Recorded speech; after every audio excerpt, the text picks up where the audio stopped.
ఆయన ఎట్లా అది చాలా విచిత్రమైన ఎపిసోడ్. తిడతాడు, క్యారెక్టర్ గురించి కొడతాడు కూడా. బట్ ఇది చెప్పాలి, నాకు చాలా ఇష్టమైన ఎపిసోడ్. డైరెక్షన్ చేయటం అంటే నేను ఎలాంటి ఉండంటే అండి, నాకు ఏ ఛాన్స్ వచ్చినా నో చెప్పనండి. సపోజ్ అంటే మరీ టెక్నికాలిటీ, ఇప్పుడు కెమెరా హ్యాండిల్ చేయమంటే అది కొంచెం అది మన వల్ల అవ్వదు, అంటే ఎక్కడ బటన్ నొక్కితే ఏమవుతుందో తెలియదు కాబట్టి. బట్ బ్రెయిన్తో ఆలోచించి జస్ట్ ఎమోషనల్ ఆస్పెక్ట్లో ఏదైనా ఉందనుకోండి, యాక్టింగ్, రైటింగ్, డైరెక్షన్, ఇలాంటి వాటిలో మీరు ఏ ఆఫర్ ఇచ్చినా చేసేస్తాను నేను. అండ్ ముందు you can't hear no for an answer. No అని మాట రాదు, లేదండి ఆలోచించి రేపు చెప్పొచ్చా, చేస్తున్నా, చేయట్లేదు, అంతే. సో ఆ దీంట్లో నాకు ఆఫర్ రాగానే డైరెక్షన్ సైడ్ నేను వెంటనే చేస్తాను సార్ అనేసి అయిపోయింది. కానీ ఎలా చేయాలో తెలియదు. చూస్తున్నాం రోజు షూటింగ్, అప్పటికి చాలా అనుభవం ఉంది. కానీ రాఘవేంద్రరావు గారికి మనం డైరెక్షన్ చేసేటప్పుడు ఏం చేయాలి, ఎలా చేయాలి, రాజు ఇంటికి వెళ్ళిపోయాడు డైరెక్ట్గా. రేపటి నుంచే షూటింగ్, ఈరోజు ఈవినింగ్ 5 o'clock ఎంతకో అయిపోయింది డిస్కషన్. రేపటి నుంచి షూటింగ్ చేస్తే అన్నారు. రాజమౌళి గారి దగ్గరికి వెళ్ళి నేను కొంచెం నసగా, సార్ ఆయనకి ఎలా ఉంటుందంటే చాలా స్పీడ్ రాజమౌళి గారు. ఏంటి అన్న, సరే ఇప్పుడు ఈ డైరెక్షన్ అది అంటే చేసి పర్లేదు, అయిపోతుంది, రేపు అయిపోతుంది, అట్టక్ మన అలా. ఆయనకి ఏంటంటే చాలా ఫాస్ట్గా ఆలోచిస్తుంటాడు. నేను స్లోగా చెప్తున్నా మ్యాటర్. అంటే ఇప్పుడు డైరెక్షన్ ఒప్పుకున్నాను, కానీ ఇప్పుడు అది ఎలా చేయాలి ఏంటి ఏదో అన్నా, అది చేసే నీకు తెలుసు చేసే అలా ఏదో అన్నారు. అమ్మా ఇది కాన్ఫిడెన్స్, ఆయన అవసరమా, దేనికి ఇది అవుతుంది. సరే రాజీవ్ ఇంటికి వెళ్ళాను. వెళ్తే ఏంట్రా ఒకసారి బయటికి రానితో మాట్లాడాను, పిలిచి ఇది విషయం. ఓ వెరీ గుడ్, డైరెక్షన్ చేయాల్సి వచ్చిందా, వెరీ గుడ్, వచ్చింది, నీకు చిన్న హెల్ప్ చేయాల్సి ఉంటుంది, చెప్పురా ఏంటిది. డైరెక్షన్ అంటే ఏంటి, ఎలా చేయాలి. ఒకసారి చూసాడు, డైరెక్షన్ అంటే ఏంటి అంటే అన్నాడు. కాదురా అంటే డైరెక్షన్ ఎలా చేస్తారు ఏంటి, అసలు డైరెక్షన్ అంటే డైరెక్టర్ అంటే ఏం తెలుసుకోవాలి. కాదు ఎప్పుడు నేను షూటింగ్, రేపు మార్నింగ్. మరి ఇప్పుడు ఇవన్నీ అడుగుతున్నావు అంటే ఎప్పుడు చెప్పాలి ఇదంతా. కాదు అక్కడ పార్క్లో కూర్చుందాం, ఒకసారి చెప్పాను. ఏం మాట్లాడలేదండి. నువ్వు పద అన్నాడు. సైలెంట్ తీసుకెళ్ళి పార్క్ బెంచ్లో కూర్చోపెట్టి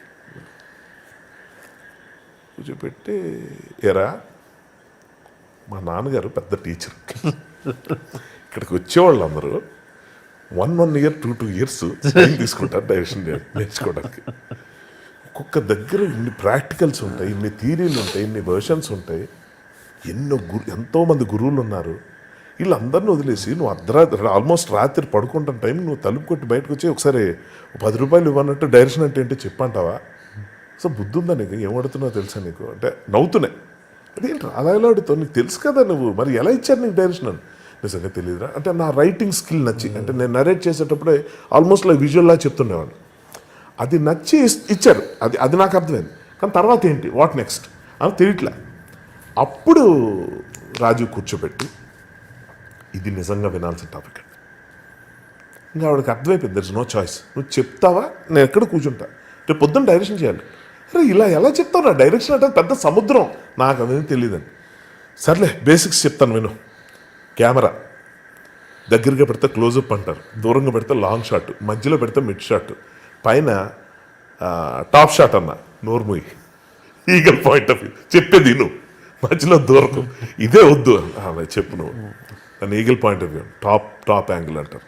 తర్వాత అది స్విచ్ ప్యాన్ ఎలాగా అన్న, ఏంటది అన్నాడు.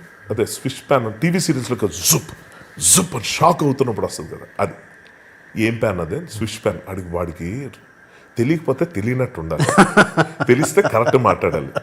అక్కడ ఇక్కడ వినేసి ఏదేదో మాట్లాడితే వాడికి అందులో పెద్ద మాస్టర్ కొడుకు, పైగా వీడియో చిన్న మాస్టర్. దాన్ని స్విచ్ ప్యాన్ రన్నరు, విజ్ ప్యాన్ అంటారు. విజ్ ప్యానా అది మళ్ళీ ఎటకారంగా అడగ, విజ్ ప్యాన్ ఏంటి అరే, దానికి టెక్నికల్గా ఏ పేరు లేదురా, అది ఎవడో కనిపెట్టే టక్మని వచ్చేసింది. షాక్ అయ్యేటప్పుడు కెమెరా ఇలా తిప్పుతారు, అప్పుడు షాక్ ఎన్హాన్స్ అవుతుంది. కెమెరా ఇలా తిరిగేటప్పుడు విజ్ అని సౌండ్ వస్తుంది కాబట్టి విజ్ ప్యాన్ అన్నారు దాన్ని. మరి అందరు స్విచ్ ప్యాన్ అంటారు, అన్నీ చెప్పిట్టుకుంటారు. నువ్వు మాట్లాడక నా దగ్గరికి వచ్చి ఎవడంటే నా దగ్గర చెప్తావేంటి ఏంటి అంటే సరే చెప్పాను. ట్రాలీ, దానికి జూమ్, ఎవరికైనా ఒక లోపల వాడు మనసులో ఏదో అనుకుంటుంది తెలియాలంటే కెమెరా దగ్గరికి వెళ్ళాలి. అది జూమ్ అయినా ట్రాలీ అయినా. ఎవడైనా ఇన్ఫీరియర్గా ఫీల్ అవుతుంటే వెనక్కి తీసుకెళ్తాం. ఇవి చాలా బేసిక్స్, ఇవన్నీ కరెక్ట్గా ఇది కాదు. రైట్ లెఫ్ట్ అంటారు కెమెరా, ఇది అదని టక్ మీరు నమ్మరండి. చిరాకులో వీడు గొడవ వదిలించుకోద్దాం అన్నట్టు కరెక్ట్గా అరగంటలో చెప్పాడు సార్. ఈరోజు నేను ఈ సినిమా తీసిన, దీని తర్వాత 1000 సినిమాలు తీసిన వాడే గురువు. ఆ పార్కులను కూర్చోబెట్టి అరగంట నేర్పించినదే నాకు ఈ రోజుకి జరుగుతుంది. ఇది చెప్పొచ్చేది ఏంటంటే సార్, తపన అనేది ఒకటి ఉంటుంది చూడండి, అదే సార్ మనకు ఫుడ్ పెట్టేది. గురువులు ఎవరున్నా కూడా శిష్యుడు కరెక్ట్గా లేకపోతే ఎంత పెద్ద గురువు కూడా ఏం చేయలేడు. శిష్యుడు కరెక్ట్గా అబ్జార్బింగ్ మూడ్లో ఉంటాడు. ఆకలి మీద ఉన్న నేలలాగా, ఎండిపోయిన నేలలాగా. పెద్ద వర్షం పడింది అనుకోండి, అక్కడ కాలువ వరద అవ్వదు, భూమి లాగేసుకుని మళ్ళీ డ్రై అయిపోతుంది 5 minutesలో. అంటే అంత ఆకలి మీద ఉండే పరిస్థితి ఉంటుంది ఒక అప్కమింగ్ వాడికి. నాలాగా దూకేసి ఇందులోకి దూకేయటమే అలాంటి ఇది ఉన్న వాళ్ళకి దాదాపు 80% ఇండస్ట్రీలో అలాగే ఉంటారండి. మంచి తపంతో ఉంటారు. వాళ్ళకేంటంటే ఇలాంటి కాస్త ఫీడింగ్, టెక్నికల్గా సపోర్టు. అప్పుడు సెల్ ఫోన్ లేవు, కానీ దాదాపు రాజీవ్ నేను షూటింగ్ చేస్తున్న కొద్ది రోజులు, మొదటి 2 రోజులు మిస్ అయ్యాడు, కానీ 3వ రోజు 4వ రోజు రావటం, ఏంటి ఏం చేస్తున్నావు, షార్ట్ డివిజన్ ఎలా చేస్తున్నావు ఏంటి, ఈవెన్ రాజమౌళి గారు చూసుకోవడం జరిగింది. బట్ రాజమౌళి గారు నేను చేస్తుంది చూసేవారు, ఎలా చేస్తున్నావు చూసేవాడు వచ్చి, ఇది కరెక్ట్, ఇది కాదు, బాగానే వెళ్తున్నావు, ఇది కరెక్టే, చూసుకో, కొంచెం ఈ షార్ట్ ఇంకోలా పెట్టొచ్చమ్మా. రాజీవ్ ఇప్పటిదాకా సీరియస్గా తీసుకోలేదు కదండి. ప్రపంచానికి తెలియని గొప్ప విషయం చెప్తా, ఒక వండర్ఫుల్ డైరెక్టర్. తను ఎందుకు సీరియస్గా తీసుకోవట్లేదో నాకు ఇప్పటికీ తెలియదు, కానీ అంటే అది పెద్ద తలనొప్పి, ఇదేదో బాగుంది అనుకుంటున్నాడు యాక్టింగ్, అది ఏదో సంథింగ్. కానీ కస్తూరిలో కొన్ని సీన్స్ డైరెక్ట్ చేశాడు. ఆ రోజుల్లో టీవీ సీరియల్ లాగా అనిపించేది కాదు తను తీసిన సీన్లు కొన్ని. మేకింగ్ ఇది షార్ట్ డివిజన్ అంటే ఇంకా మూల పడిపోయిన ఒక మాణిక్యం, ఎందుకో ఇంకా బయటికి రావట్లే. ఓకే. రాజీవ్ ఇంటికి ఆకలికి ఎవరైనా పొరపాటున పిలిచినా కూడా టక్కున వెళ్ళిపోయి వాలిపోయేవారంట. ఎవరు, నేనా? ఫుడ్ పరిస్థితి అక్కడ వెళ్తే బాగా పెడతారు. అక్కడ ఫుడ్ అంటే అది ఫుడ్ కాదండి, అమృతం. వాళ్ళ ఇంట్లో భోజనాలు మహాద్భుతంగా ఉంటాయి.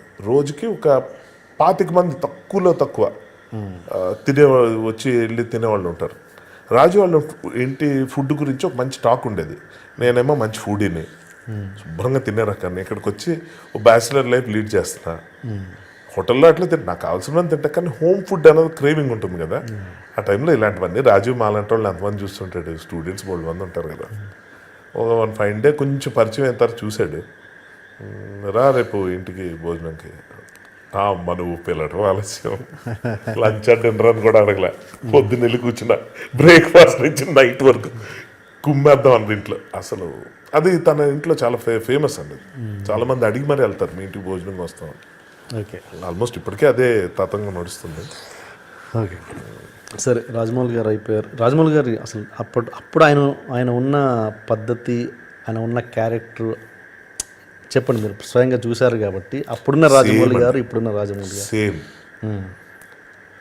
రాజమౌళి గారులో నాకు బాగా నచ్చేది ఏంటంటే అండి, టైం బాగా సేవ్ చేస్తాడు ఆయన. ఓకే, డిస్కషన్ కానివ్వండి, ఏదైనా కానివ్వండి, అంటే ఎక్కువ ఎక్స్ప్లెయిన్ ఒకరు చేయాలని చూడటం. అది అంటే కారణం ఏంటంటే అతను అంత ప్రిపేర్ అయి ఉంటాడు. ఒక సీను, కొన్ని క్యారెక్టర్స్, ఒక సీను డిజైన్ అయిపోయిన తర్వాత అందులో కెమెరా ఎటు నుంచి ఎటు మూవ్ అవుతుంది, డైలాగ్స్ ఎలాంటివి ఉంటాయి, ఏముంటాయి, అవన్నీ 4 పనులు చెప్పిన తర్వాత వాళ్ళు ఎవరైనా లేట్ చేస్తే నేను చేసుకుంటాడు. అది కొంచెం ఆయన దగ్గర చూసి నేర్చుకున్నదే. అంటే ఆయన రేంజ్లో చేయగలగటం అన్నది మన వల్ల ఇప్పుడు అయ్యే పని కాదు, కానీ బట్ అది ఆయనది చాలా బాగుంటుందండి. అది చాలా అగ్రెసివ్గా ఉంటుంది మనిషి. ఆయన ఇంకో టాపిక్ ఉండదు, ఇంకో జాస్ ఉండదు, ఇంకో ఇది ఉండదు. ఎవరైనా వెళ్ళి రాజమౌళి గారు ఇప్పుడు ఏంటి త్వరగా చెప్పు, ఇదా ఓకే, అలా ఉంటుంది. అసలు ఆయన టైం అంటే టైము. అసలు ఆ రోజుల నుంచే అప్పుడే భయం వేసేది ఆయన చూస్తే. కొంచెం ఏదైనా జోకులు సరదాగా ఉంటే ఓకే, కానీ ఆయన నవ్వుతూ ఉంటారు, అది కాదు, జోకులు ఉంటాయి. కానీ వర్క్ దగ్గరికి వచ్చేసరికి మనకి ఆ సిన్సియారిటీ నేను ఇప్పటికి చూస్తుంటాను కదా. ఇంత కలిసి వర్క్ చేయలేదన్నమాట. కానీ మేకింగ్ వీడియోస్ అవి చూస్తున్నప్పుడు నాకు ఏంటి, ఇంకా పాస్ట్లోనే ఉన్నామా మేము అంటే, అప్పుడు అక్కడే ఉండిపోయాడు. అంటే ఇప్పుడు నేను ఎదిగిపోయాను కదా, కొంచెం నిదానంగా ఇంత చేద్దాం అంత చేద్దాం. ఈవెన్ బాహుబలి ఇంటర్వ్యూస్లో కూడా ఇది ఇన్ని ఏళ్ళు తీసుకుంటుందని తెలిసి అసలు నేను చేసేవాడిని కాదు ఈ ప్రాజెక్ట్. ఆయన స్పీడ్కి చాలా చేయాలండి ఆయన సినిమాలు. మరి బాగుంది, దీన్ని ఈ అచీవ్మెంట్ వచ్చేదా అలా చేస్తే.